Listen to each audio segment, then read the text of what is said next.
How does somebody go through so many difficulties and still keep progressing? It is said, what is the difference between those who are successes and those who are failures? Those who succeeded, they failed 10 times, but they continued and succeeded in the 11th attempt. Those who are failures gave up after 5 defeats. I like to give the example of Mr. Soichiro Honda, the founder of the worldwide Honda automobile empire.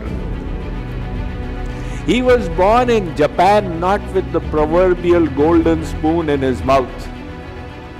Rather, he was born in a lower middle class family.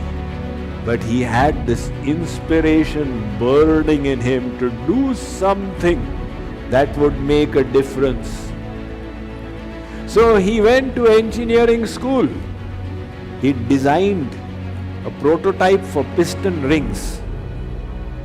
And he went and presented it to Toyota as a superior design. They rejected it. He became the laughing stock of his colleagues. However, he was inspired. He said, if they wish to laugh, let them laugh. He made another design, and this time he presented it, it got selected.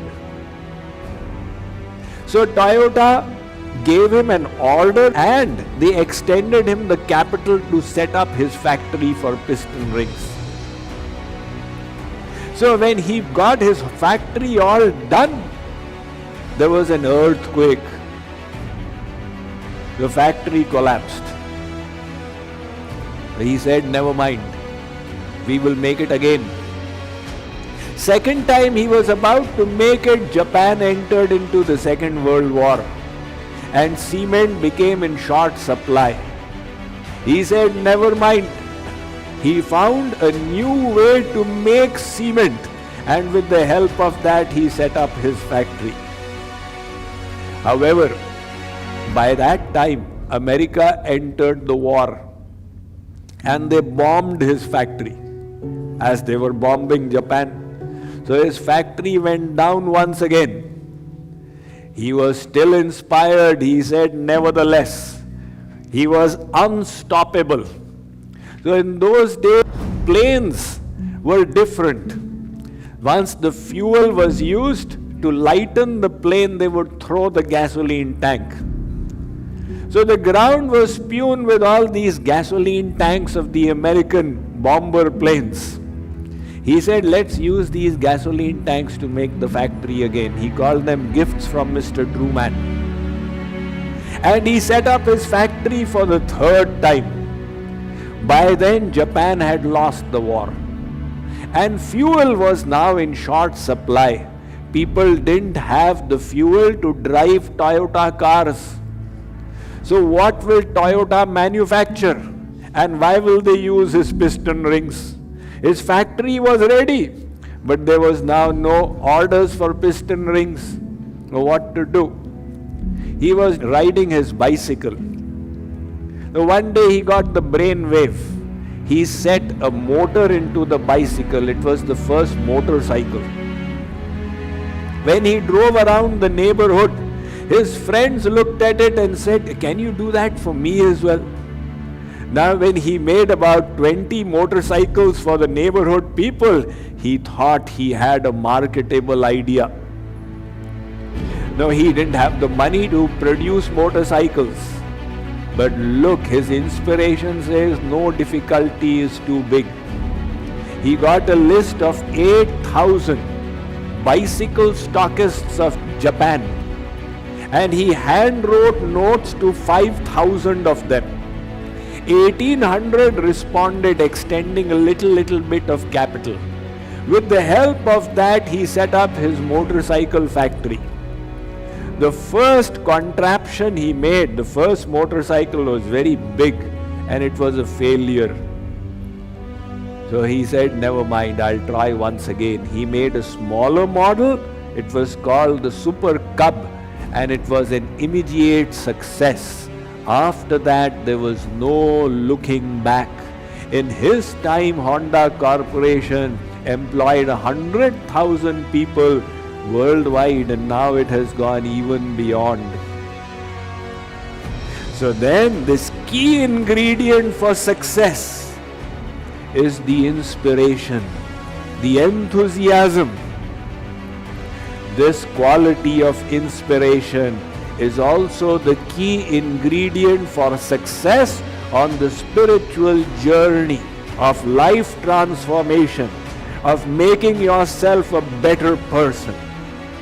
If you are inspired, you will get difficulties, you will keep surmounting them.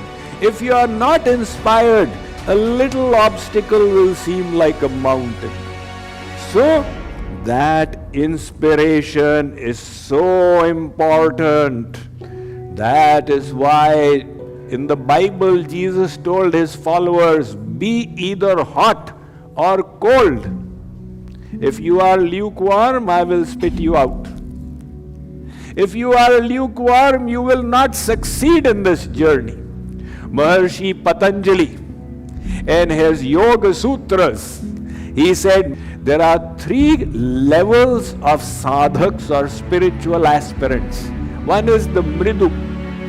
Mridu is the chalta hai variety. I'll try, theek hai, hua, nahi hua.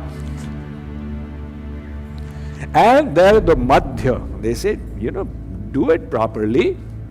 And there's the Vishesha, who say if anything is worth doing at all, it is worth doing well. Give it your best shot. So he says those are the kind of people who succeed on this journey. I just have one word for my experience of this retreat, and it's priceless.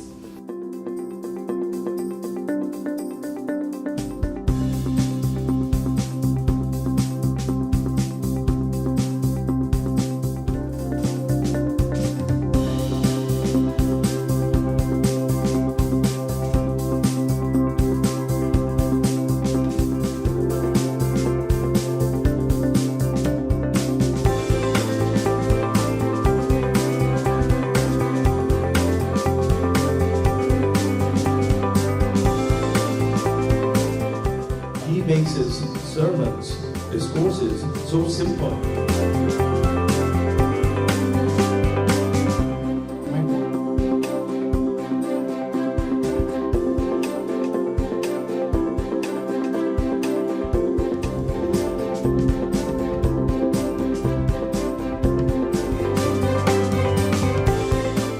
These have been the most beautiful 3 days of my life.